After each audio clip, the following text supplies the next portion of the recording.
Hi hello. ഇന്ന് നമ്മൾ Sreenarayana open യൂണിവേഴ്സിറ്റിയുടെ ആധുനിക സമകാല കവിതയിൽ ഒന്നാമത്തെ ബ്ലോക്കിലെ രണ്ടാമത്തെ യൂണിറ്റാണ് പഠിക്കുന്നത്. കുമാരനാശൻ്റെ നളിനി എന്ന കവിതയാണ് പഠിക്കുന്നത്. ഇതൊരു ഖണ്ഡകാവ്യമാണ്. ഖണ്ഡകാവ്യം എന്നാൽ മഹാകാവ്യത്തിൻ്റെ ഏതാനും അംശങ്ങൾ മാത്രം ഉള്ളതാണ് ഖണ്ഡകാവ്യം എന്ന് പറയുന്നത്. ഓക്കെ, ഇനി നമുക്ക് ഇതിനകത്ത് എന്തൊക്കെ മനസ്സിലാക്കാൻ പറ്റുന്നുണ്ട്? ഈ കവിതയിൽ കുറച്ച് കാര്യങ്ങൾ പറയുന്നുണ്ട്. എന്താ? കാൽപ്പനിക കവിതകളുടെ പ്രത്യേകത. നമ്മൾ കഴിഞ്ഞ പ്രാവശ്യം പഠിച്ചതാണ്. കാൽപ്പനിക കവിതകളുടെ പ്രത്യേകതകൾ എന്തൊക്കെയാണെന്ന് നമ്മൾ പഠിച്ചിട്ടുണ്ടായിരുന്നു. ഓർമ്മയുണ്ടല്ലോ? വികാരങ്ങൾക്ക് പ്രാധാന്യം നൽകിയിരുന്നു എന്നുള്ളത്, വ്യക്തിപരമായ വികാരങ്ങൾക്ക് പ്രാധാന്യം നൽകിയിരുന്നു എന്നുള്ളത് നമ്മൾ പഠിച്ചതാണ്. പിന്നെന്താ? ആ സമയത്തെ കൂടുതലായിട്ടും വിലാപകാവ്യങ്ങൾ കൂടുതലായിട്ടും ഉണ്ടായത് ആ ഒരു ടൈമിലാണ്. പിന്നെന്താണ്? വിലാപകാവ്യത്തിൻ്റെ പ്രത്യേകത എന്തായിരുന്നു? വിലാപകാവ്യം എന്നാൽ എന്താണ്? വിലപിച്ചുകൊണ്ട് എഴുതുന്ന ഒരു കവിതയെ വിലാപകാവ്യം എന്ന് പറയാം. എന്താ? ആ കാവ്യമാണ് വിലാപകാവ്യം. അതുമാത്രമല്ല, ഒരു വ്യക്തിയുടെ വികാരങ്ങൾ, തൻ്റെ ഏറ്റവും അടുത്ത വ്യക്തിയുടെ ഒരു വേർപാട്, അല്ലെങ്കിൽ ഈ ഒരു അവസ്ഥ, അവർക്ക് പ്രണയ നൈരാശ്യം, ഇതൊക്കെയാണ് എന്തെന്ന് പറയുന്നത് വിലാപകാവ്യങ്ങളുടെ വിഷയമായി വന്നിട്ടുള്ളത്. നമുക്കിനി അടുത്തത് കുമാരനാശൻ്റെ നളിനി എന്താണെന്ന് പഠിക്കാം. നമുക്ക് ഒരു എക്സാമിന് എങ്ങനെ എഴുതാം എന്നുള്ള രീതിയിൽ പറഞ്ഞു പോകാം. ഓക്കെ. ആധുനിക കാലഘട്ടത്തിൻ്റെ മലയാള കവിതയെ ഭാവഗൗരവത്തിലേക്കും ദാർശനിക ഔന്നിത്യത്തിലേക്കും ഉയർത്തിയ കവിയാണ് കുമാരനാശാൻ എന്ന് ഡോക്ടർ പി. പവിത്രൻ നിരീക്ഷിച്ചിരിക്കുന്നു. എഴുത്തച്ഛനു ശേഷം മലയാളിയുടെ കാവ്യബോധത്തെയും ജീവിതബോധത്തെയും ഇത്രയ്ക്കും ആസ്വദിച്ച മറ്റൊരു കവിയില്ല.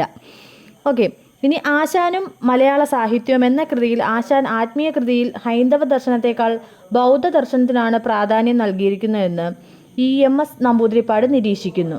പ്ലോത്തിൻ്റെ ശുക്രനക്ഷത്രം എന്നാണ് ജോസഫ് മുണ്ടശ്ശേരി ആശാനെ വിശേഷിപ്പിച്ചത്. എന്നുവെച്ചാൽ ഈ ഒരു കുറച്ച് പോയിന്റ്, ആശാനെക്കുറിച്ച് പറഞ്ഞ കുറച്ച് പോയിൻ്റൊക്കെ എഴുതി നമ്മൾ തുടക്കം കുറിച്ച് എഴുതി ഒരു എസ്സേ എഴുതൊക്കെ ആണെങ്കിൽ നമുക്ക് നല്ല മാർക്ക് സ്കോർ. പിന്നെ നമുക്ക് അടുത്ത പറഞ്ഞു പോകാം. ഈ കാലയളവിൽ പാശ്ചാത്യ വിദ്യാഭ്യാസവും സ്വാതന്ത്ര്യ സമര പ്രസ്ഥാനവും ദേശീയതയും പുരോഗമനപരമായ നവീനാശയങ്ങളും സമൂഹത്തിലെ വ്യക്തികേന്ദ്രിതമായ തലങ്ങളിലും കൃത്യമായ സ്വാധീനം ചെലുത്താൻ തുടങ്ങി. അതിൻ്റെ ഫലമായി സാഹിത്യത്തിൽ നവീന പ്രസ്ഥാനങ്ങൾ ഉടലെടുത്തു. തുടർന്ന് സാഹിത്യത്തിൽ കാൽപ്പനികതയും ഖണ്ഡകാവ്യ പ്രസ്ഥാനവും ജനിച്ചു. മാനസികവും വൈകാരികവുമായ സംഘർഷങ്ങൾ, കഥാപാത്ര വൈചിത്ര്യം ഇവയുടെ മറ്റു പ്രത്യേകതകളാണ്. ജീവത്തായ അനുഭവാഖ്യാനവും രൂക്ഷമായ പ്രശ്നാവതരണവും ഖണ്ഡകാവ്യങ്ങളുടെ ലക്ഷണങ്ങളാണ്. മാനുഷികമായ ഭാവങ്ങളുടെ സ്വാധീനം ശക്തമായി ഖണ്ഡകാവ്യങ്ങളിൽ പ്രതിഫലിക്കുന്നു. ഇവയിൽ 6ൽ കുറവ് സർഗങ്ങളാണുള്ളത്. സംസ്കൃത അലങ്കാരികന്മാർ മഹാകാവ്യവുമായി ബന്ധപ്പെടുത്തിയാണ് ഖണ്ഡകാവ്യങ്ങളുടെ ലക്ഷണം നിർണയിച്ചിരിക്കുന്നത്. പ്രധാനപ്പെട്ട 2-3 ഖണ്ഡകാവ്യങ്ങൾ പറയാം. വീണപ്പൂവ് കുമാരനാശാൻ്റെ, മലയവിലാസം AR രാജരാജവർമ്മ, ചിന്താവിഷ്ടയായ സീത കുമാരനാശാൻ, ദൈവയോഗം കേരളവർമ്മ വലിയ കോയിത്തമ്പുരാൻ, ആസന്ന മരണ ചിന്താശതകം KC കേശവൻപിള്ള, തോൾ, കർണഭൂഷണം ഉള്ളൂർ എന്നിങ്ങനെ കുറച്ച് പ്രധാനപ്പെട്ട ഖണ്ഡകാവ്യങ്ങളാണിത്. ഓക്കെ, നമ്മൾ ഖണ്ഡകാവ്യം എന്താണെന്ന് പഠിച്ചു. പിന്നെ ഇനി കുമാരനാശാൻ്റെ കവിതകളുടെ അല്ലെങ്കിൽ കൃതികളുടെ പ്രത്യേകത എന്താണെന്ന് വെച്ചാൽ ആത്മീയതയിലായിരിക്കും എല്ലാ കവിതകളുടെ അവസാനം എത്തിച്ചേരുന്നത്. ആദ്യം വിലാപങ്ങളിൽ തുടങ്ങി അല്ലെങ്കിൽ നല്ല ഒരു അവസ്ഥയിൽ തുടങ്ങി അത് അവസാനം എത്തിച്ചേരുന്നത് ആത്മീയതയിലേക്കായിരിക്കും. നമുക്ക് ഈ കഥാസന്ദർഭം എന്താണെന്ന് മനസ്സിലാക്കാം. ഇതിനകത്ത് നളിനി എന്ന കവിതയിൽ ഒരു കഥാസന്ദർഭം ഉണ്ടല്ലോ. ആ കഥാസന്ദർഭം നമുക്ക് മനസ്സിലാക്കിയിരുന്നാൽ ഈ കവിതയിൽ നിന്നും എന്ത് ചോദ്യം വന്നാലും ഈ കഥാസന്ദർഭത്തിനെ ബേസ് ചെയ്ത് നമുക്ക് എഴുതാൻ പറ്റും. എന്താണെന്ന് വെച്ചാൽ ബാല്യകാലത്തിൽ നളിനിയും ദിവാകരനും, ഇതിലെ മെയിൻ കഥാപാത്രങ്ങൾ നായിക കഥാപാത്രങ്ങളായിരുന്നു നളിനി, ദിവാകരൻ എന്നത്. ഇതിൽ നളിനിയും ദിവാകരനും എന്തായിരുന്നു? ബാല്യകാല സുഹൃത്തുക്കളായിരുന്നു. നായികയ്ക്ക് ദിവാകരനോട് വല്ലാത്ത പ്രണയം തോന്നിയിരുന്നു. എന്നാൽ ദിവാകരൻ ഈ പ്രണയം അറിയില്ലായിരുന്നു. പെട്ടെന്നൊരു നിമിഷം ദിവാകരൻ നാടുവിട്ടുപോയ ദിവാകരനെ ഓർത്ത് സങ്കടപ്പെട്ടിരിക്കുന്ന നളിനി നമുക്ക് ഈ കവിതയിൽ കാണാൻ കഴിയുന്നുണ്ട്. നളിനി തൻ്റെ പ്രണയം പറയാൻ കഴിയാതെ വീർപ്പുമുട്ടി ജീവിക്കുകയായിരുന്നു. അങ്ങനെ വളർന്ന് വലിയൊരു യുവതിയായി മാറി. ആ യുവതിയായി മാറിയത് കൊണ്ട് നളിനിക്ക് വിവാഹാലോചന വീട്ടിലേക്ക് കൊണ്ടുവന്നു. വിവാഹാലോചന എത്തിയിട്ടുണ്ടെങ്കിലും വിവാഹം ഉറപ്പിച്ചെങ്കിലും അവൾക്ക് എന്ത് ചെയ്തില്ല, ഈ വിവാഹത്തിനോട് ഇഷ്ടമുണ്ടായിരുന്നില്ല. ഇതേ തുടർന്ന് ഇവൾ നാട് വിട്ട് പോകാനൊരുങ്ങി. നദിയിൽ ചാടി ആത്മഹത്യക്ക് ശ്രമിക്കുന്ന ഇവളെ ഒരു താപസി രക്ഷിക്കുകയുണ്ടായി, അതായത് സന്യാസി രക്ഷിക്കുകയുണ്ടായി. 5 വർഷക്കാലം ഈ സന്യാസിയോടൊപ്പം ഇവൾ ജീവിതം കഴിച്ചുകൂട്ടി. ഈ സംരക്ഷണത്തിൽ കഴിയുന്ന ഒരു സമയത്താണ് ഹിമാലയ സാനുക്കളിൽ വെച്ച് യോഗിയായി മാറിയ ദിവാകരനെ കാണുന്നത്. ഇവളുടെ നിഷ്ഠകളിൽ സന്തോഷവാനായ യോഗി ഇവളെ അനുഗ്രഹിച്ച് പോകുവാൻ ഒരുങ്ങി. യാത്രയായി പോകുന്ന യോഗിയുടെ കാലിൽ വീണ് അവൾ എന്തു ചെയ്തു? പോകല്ലേ എന്ന് അപേക്ഷിച്ചു. ദിവാകരൻ തൻ്റെ തത്വചിന്തയും സന്യാസത്തെക്കുറിച്ചും അവളോട് പറയുന്നു. അവളുടെ പ്രണയം ദിവാകരനോട് പറഞ്ഞിരുന്നുവെങ്കിലും അതൊന്നും തന്നെ ദിവാകരൻ അംഗീകരിക്കുവാൻ തയ്യാറായിരുന്നില്ല. എന്നാൽ ഇത് കേട്ട് നളിനി മരണപ്പെടുന്നു. കാര്യം അതെന്താണ്? അത്രയും നാളത്തെ പ്രണയമാണ്. ആ പ്രണയം ദിവാകരനിലേക്ക് അറിയിച്ചിട്ടും എന്ത് ചെയ്തില്ല? തൻ്റെ പ്രണയം ദിവാകരൻ ഉൾക്കൊണ്ടില്ല. ആ സമയത്ത് എന്താണ് ചെയ്തത്? തൻ്റെ മനസ്സിലെ തത്വങ്ങളെ, തൻ്റെ മനസ്സിലെ ആത്മീയതയെ അവളിലേക്ക് അടിച്ചേൽപ്പിക്കുവാനായിരുന്നു ദിവാകരൻ ശ്രമിച്ചിരുന്നത്. അങ്ങനെ എന്ത് ചെയ്തു? ഇവളുടെ മരണം കണ്ടിട്ടും ദിവാകരൻ നടന്നകലുകയുണ്ടായി. അപ്പോൾ എന്താണ്? യോഗിനി ശിക്ഷനെ അന്വേഷിച്ച് ആ നദീതടത്തിൻ്റെ അരികിലേക്ക് എത്തിയപ്പോൾ ജീവൻ വെടിഞ്ഞ് കിടക്കുന്ന നളിനിയെ കാണുകയുണ്ടായി.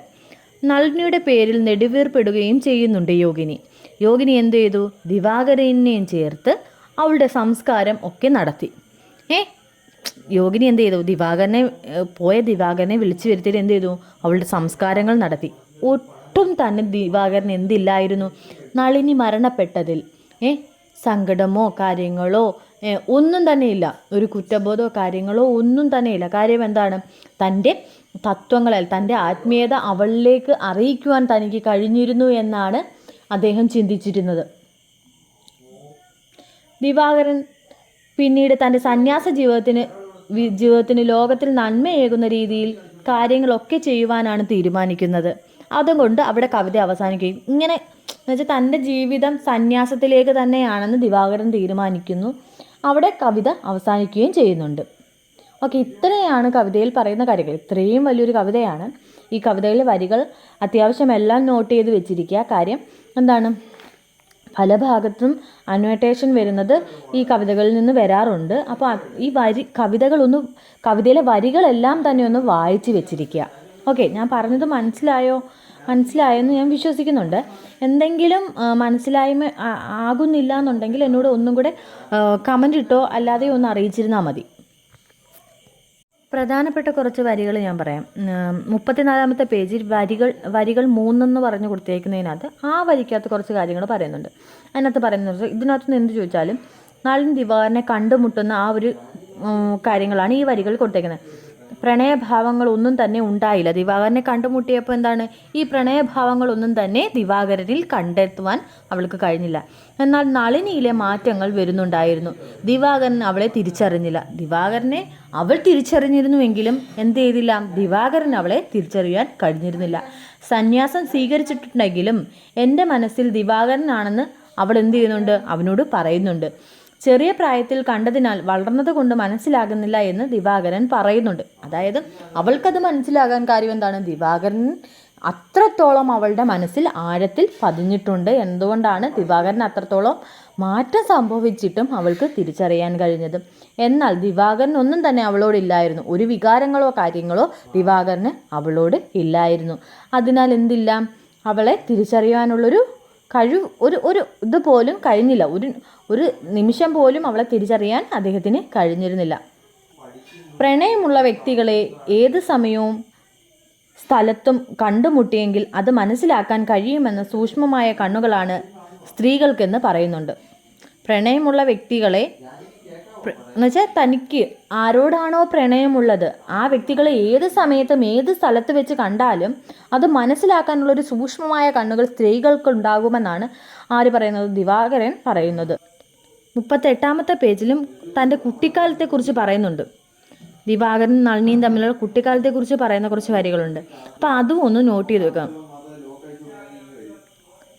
തന്നതില്ല പരനുള്ള കാട്ടുവാനൊന്നുമേ നരനു പായമാം ഈശ്വരൻ ഇന്നു ഭാഷയത പൂർണ്ണമിങ്ങയോ വന്നു പോവാം പിഴയുമാ അർത്ഥ ആശങ്കയാൽ എന്ന് പറയുന്ന ആ വരികളില്ലയോ, ആ വരികൾ അനോട്ടേഷനാണ്. അത് ചോദിക്കും. അത് പല എക്സാമിനും ചോദിച്ചിട്ടുണ്ട്, റിപ്പീറ്റഡ് ആയിട്ട് വന്നിട്ടുള്ള കാര്യമാണ്. അതൊന്ന് നോട്ട് ചെയ്ത് വെച്ചേക്കുക. പിന്നെ അടുത്തതെന്ന് പറഞ്ഞാൽ ഈ പ്രണയം എല്ലാം പിന്നീട് ഇങ്ങോട്ട് പറയാം. തൻ്റെ പ്രണയം പറയുന്നു. അപ്പം കുറേ കാര്യങ്ങൾ പഴയ കാലങ്ങളെക്കുറിച്ച് പറയുന്നുണ്ട്. ഇനി 5-ാമത്തെ വരിയിൽ 45-ാമത്തെ പേജിൽ 5-ാമത്തെ വരികളിൽ ദിവാകരൻ തൻ്റെ തത്വങ്ങൾ അവളിലേക്ക് എന്ത് ചെയ്യുന്നുണ്ട്, അടിച്ചേൽപ്പിക്കുകയാണ്. ആ വരികളിലെല്ലാം അവളിലേക്ക് തൻ്റെ തത്വങ്ങളെല്ലാം തന്നെ അടിച്ചേൽപ്പിക്കുകയാണ്. പ്രണയം അങ്ങനെയല്ല, അങ്ങനെ കുറേ കാര്യങ്ങൾ പറയുന്നുണ്ട്. അതാണ് അതിനകത്ത് പറയുന്നത്. അപ്പം അതൊന്ന് വായിച്ചു നോക്കാം. പിന്നെ 6-ാമത്തെ വരികളിൽ പറയുന്നതെന്ന് വെച്ചാൽ ആത്മാവ് വെടിഞ്ഞാലും അവൾ മരണപ്പെട്ടു. ഇതെല്ലാം കേട്ടു അവൾ മനസ്സ് നൊന്ത് മരണപ്പെട്ടു എങ്കിലും അപ്പം എന്താണ് ദിവാകരൻ ആശ്വസിക്കുന്നത്, ആത്മാവ് വെടിഞ്ഞാലും നല്ലൊരു തത്വം അവളിലേക്ക് എത്തിച്ചു എന്ന് ദിവാകരൻ ചിന്തിക്കുന്നു.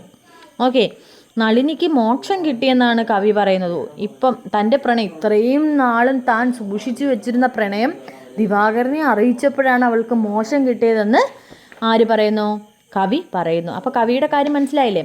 തൻ്റെ പ്രണയം തുടങ്ങിയ ആ ഒരു സമയം അവസാനിച്ചത് എങ്ങനെയാണ്, ഒരു ആത്മീയതയിലാണ്. ഓക്കെ, ഇത്രയൊക്കെ തന്നെയാണ് നളിനിയിൽ പറയുന്നത്. ക്യാരക്ടർ മനസ്സിലാക്കി വെച്ചിരിക്കുക. യോഗിനി നളിനിയും എന്താണെന്ന് മനസ്സിലാക്കുക. ദിവാകരൻ്റെ ഒരു ക്യാരക്ടർ സ്കെച്ച് ചോദിച്ചേക്കാം. അപ്പോൾ കഥാപാത്ര നിരൂപണം അത് മനസ്സിലായല്ലോ. ദിവാകരൻ എന്താണെന്നും നളിനിയുടെ പ്രണയം എന്താണെന്നും ഒക്കെ മനസ്സിലായി. അപ്പോൾ അതൊക്കെ മാത്രമേ ഇതിനകത്തുനിന്ന് ചോദിക്കൂ, വേറൊന്നും അത്യാവശ്യമായിട്ട് ചോദിക്കില്ല.